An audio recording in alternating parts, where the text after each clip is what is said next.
Hi hello నేను మీ Vasavi Acharya welcome to social post.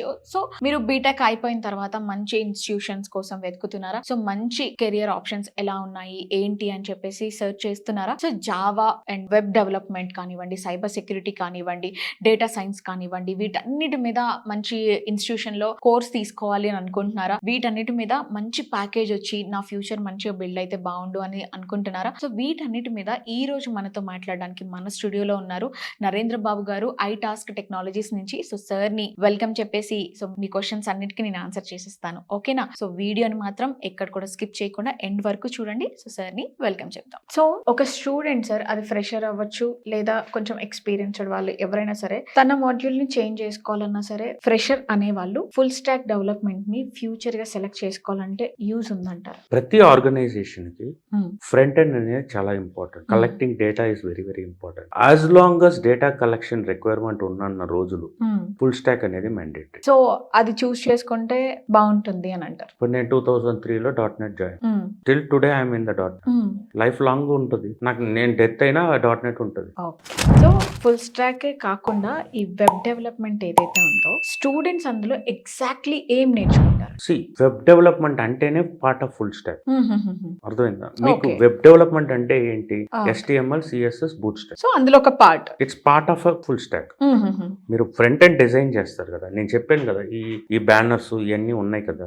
ఈ బ్యానర్స్ మీకు ఏం కావాలి? You have a brick, you have a sand, you have a cement, you are construct with the pillar. On top of that you are putting some colour coating and you are beautifying. Okay, ఇప్పుడు లోనకి వస్తే ఈ atmosphere చూస్తే వా beautiful అంట. అలాగే నేను మీ దగ్గరికి IRCTC వెబ్సైట్ లో మిమ్మల్ని ట్రైన్ బుక్ చేయమంటే విల్ యూ బి ఇంప్రెస్ అవుతారా? డ్రాగింగ్ అయితా ఉంటది.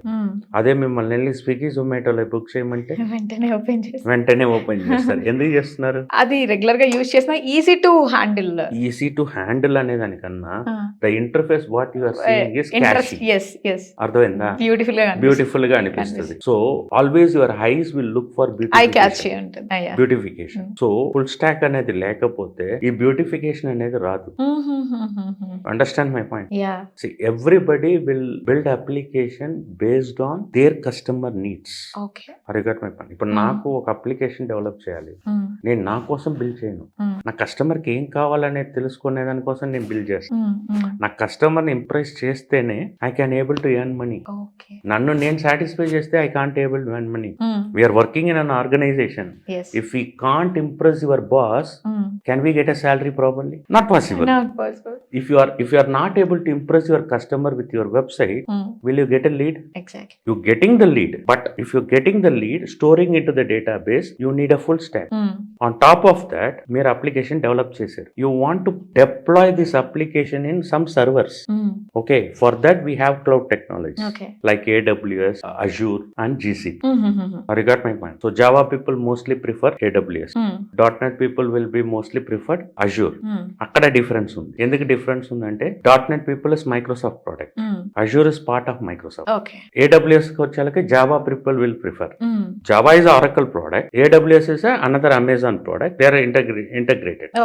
సో ఈ కాంబినేషన్ లో ఇప్పుడు జావా స్టూడెంట్ అంటే మెండేటరీగా they need to learn HTML, CSS, core Java, JDBC, spring boot micro service, on top of that AWS. ఈ మొత్తం పారామీటర్ తెలిసుంటే ఎవరు జాబ్ ఇవ్వలేదు. He can get a job on its own. Okay, so ఇప్పుడు ఈ Java script కానివ్వండి, లేదు అని అంటే వెబ్ డెవలప్మెంట్ ఏదైనా సరే, ఇవి నేర్చుకోవాలంటే మినిమం బేసిక్స్ ఏమైనా వచ్చి ఉండాలా సార్? లేదు అంటే ఫ్రెష్ గా స్టార్ట్ చేసినా గానీ మనకు అర్థమవుతుందా? Basic common sense most sufficient for learning any technology. ఇప్పుడు నేను ఎక్స్ప్లెయిన్ చేశాను. ఎ non IT guy who is from mechanical background became an architect in one of the enterprise industry. Polaris లో నా friend, he is a mechanical student, he is an enterprise architect having drawing 4 lakhs per month. So mechanical కి IT కి అసలు ఎక్కడన్నా combination ఉందా? వాడు mechanical subjects చదివేటప్పుడు is purely looking for electrics, bikes, motors, engines అవి చూస్తుంటాడు. Now he is an enterprise architect in IT industry. There is no point of which degree or which, ఎలా చెప్పాలి, which course you are taking. Education is 10+2+3, which means 10th inter second year and then 3 years of degree. This is mandatory for getting into IT job. If you have these 3 qualification, you are eligible for learn learning any technology, get into it.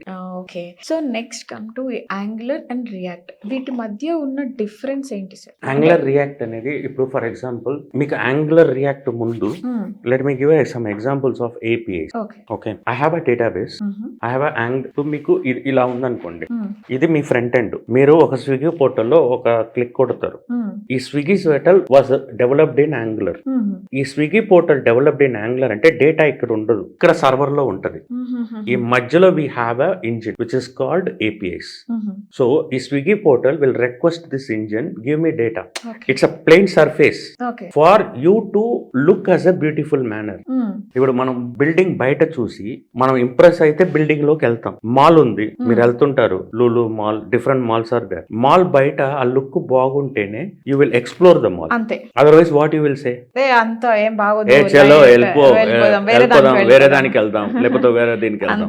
మూవీలో trailers చూసి trailer నచ్చితేనే we will get into movie. Similar fashion ఇప్పుడు website కి who is my heart, Angular or react.